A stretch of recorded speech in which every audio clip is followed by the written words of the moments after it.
a day at a president's house.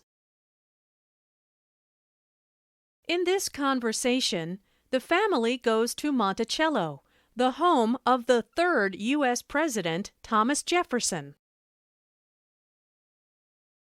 Did Thomas Jefferson live at Monticello when he was president? No. He, like all other U.S. presidents, lived at the White House during his presidency. The only exception is George Washington. So he lived here before and after he was president? That's right, and he loved this place. Jefferson designed the house and was even buried on the grounds here. And it was built as a plantation house. Remember, this was during the antebellum period, and this was part of the South. So Jefferson had slaves? Yes, he had several hundred slaves during his lifetime. But while we were in Pennsylvania, we learned that he drafted the Declaration of Independence, and that document states that all men are created equal. How could he have slaves and still think all men are equal? That is a great question. Perhaps we'll learn more about him today at Monticello that will help answer your question.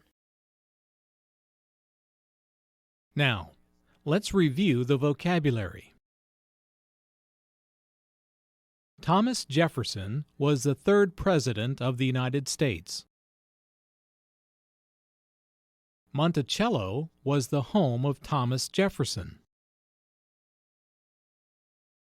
A presidency is the period of time a person is president.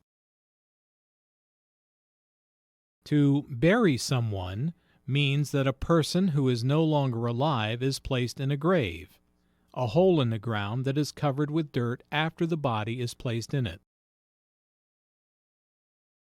The land around a large building is called the grounds. A plantation house is the main house of a plantation.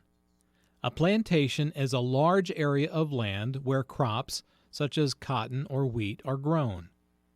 During a period of time in the southern United States, plantation owners used slave labor to do the farming and other work on the plantation. Antebellum means before the war. In the U.S., it refers to the time before the American Civil War. For more information on the Civil War, see our Pennsylvania Everyday Conversation. To draft a written document means to write the first version of it before writing the final version of the document. The Declaration of Independence is a document that stated the 13 colonies in America were independent from Great Britain. It took effect on July 4, 1776. July 4 is a national holiday called the 4th of July and Independence Day in the U.S.